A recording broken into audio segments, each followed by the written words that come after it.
After firing the shots into the 38-year-old suspect, Mr. Slacks goes back in the residence, followed by Mrs. Holliday, who was the mother of 3 children, 2 of which is in common with Mr. Slacks. Those children were upstairs asleep. Mrs. Holliday followed Mr. Slacks in the residence and began to go up the stairways when he pointed a weapon, a firearm at her. Unfortunately, her cell phone was upstairs where the children were. It was charging. She had no way of making a 911 call. She goes back outside the residence where the first individual had been shot in search of his cell phone. Wasn't able to locate that. Then she hears several gunshots. She comes back into the residence. She goes back up the stairs. Mr. Slacks at the top of the stairs puts the weapon to his head and commits suicide in her presence. She immediately goes upstairs to retrieve her cell phone. She also checked the bedrooms of her 3 children. Her 3 children were deceased from a apparent gunshot wound from their father. Our children is Aiden Holliday Slacks, 5-year-old male child, Ava Holliday, 11-year-old female, and Asen Holliday Slacks, 6-year-old. Once she determined that her children were deceased and the suspect was deceased, she exited her residence, ran across the street to a neighbor where she was seeking help, at the same time speaking with 911, providing information. Once the 911 center received the information, law enforcement, EMS, and fire was dispatched, made entry into the home. Prior to emergency services arriving, the neighbor did enter the home to ensure and to clear the home. He is involved with the military also. He's a security forces person at Shaw Air Force Base.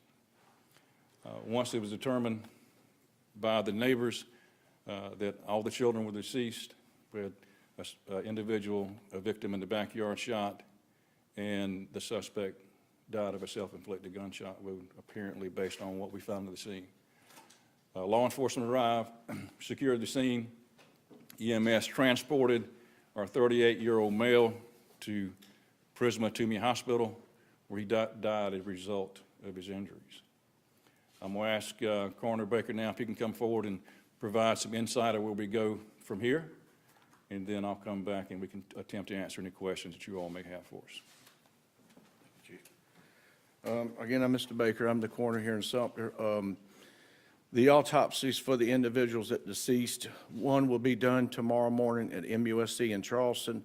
We'll have the 2 little boys will be autopsied Friday morning at MUSC in Charleston, and the father and the daughter will be autopsied Saturday morning at MUSC. All I can tell you, like the chief said, we can't elaborate on details, but they did all die from apparent gunshot. Where and what happened, that's something we can't discuss. The family will get that information in due time once the autopsies are completed. Our thoughts and prayers go out to it.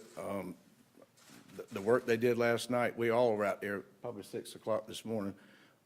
Very little sleep, but just put yourself in the shoes of that family, that mother, what she's going through. It's very minimal compared to what we're going through right now. Our thoughts and prayers go out to that family. And again, like the chief said, the 38-year-old victim is military, and there's some logistical issues right now as far as who's the actual legal next of kin. So we do not at this office release the name of the individual until we get in touch with the actual first of kin first. Thank you, Chief. As the coroner says, this has been a tragic event for our community, for at least 2 families, for our first responders, our officers, EMS, firefighters that were on the scene. As adults, we're not conditioned to bury children. As people, as a community in our nation, we're not conditioned to bury a child. That's foreign to us, and it's very shocking and very emotional for certainly for the family, the community at large, and our officers and other first responders that were there processing the scene and working through the process. If anybody has any questions, I'll attempt to answer those questions going forward. Could you give Yeah, I'll provide that to you offline. Yeah, perfect. Yes, sir. Had Sumter Police Department been called to this residence and any other prior instances? We had two prior calls to that residence prior to the Holiday family moving there. That was a previous owner, and it was of nonviolent type calls. Do we know why Mr. Slacks had a key because they had been divorced? We do not know at this point.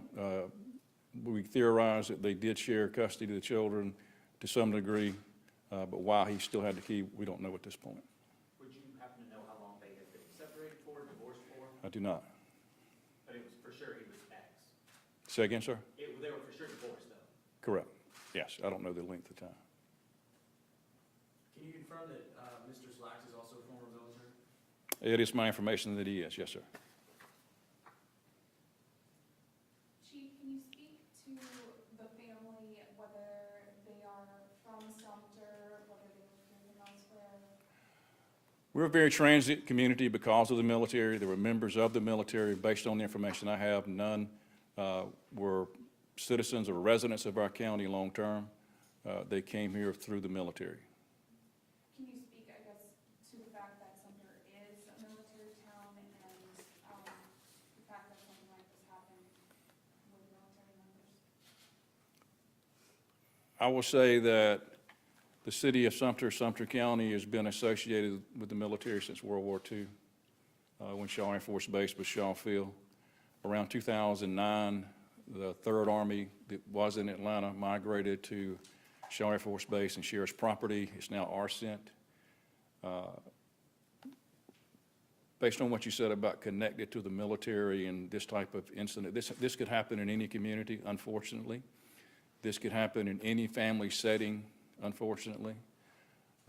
We're a very close community with the military. Many of the officers that we have within our ranks are retired military or previously in the military. Again, they've been here since 1941, so this touches us all. When you have a situation where little children were sleeping in the comfort of their own bed and at no fault of their own have their life taken, particularly by a father and a stepfather, that's difficult for us to rationalize. We're going to pray for the family. We're going to continue to pray for the family.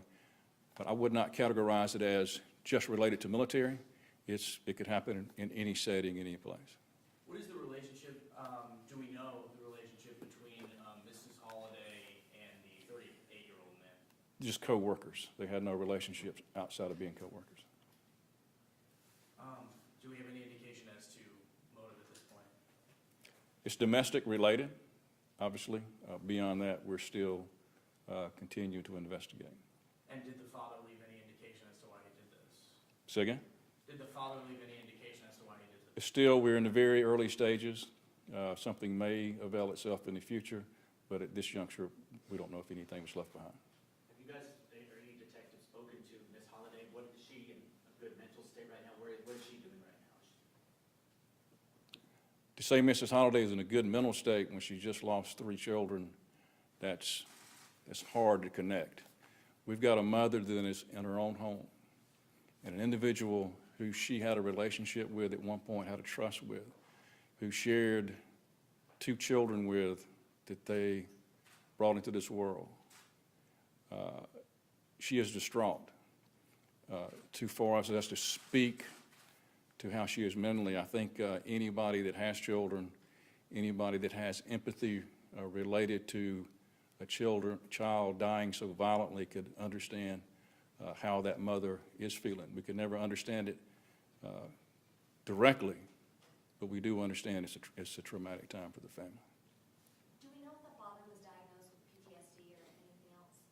We do not. With this many victims involved, can you speak to how how the number of people affected by this fits into past events in Sumter, past homicides and murders? Is this one of the largest on your books? I don't understand your question. With so many victims involved, the size of the shooting, is it one of the larger ones to impact Sumter? It's one of the largest numbers of victims As far as I know, it's the largest number of victims that died at the hands of a family member, particularly a father.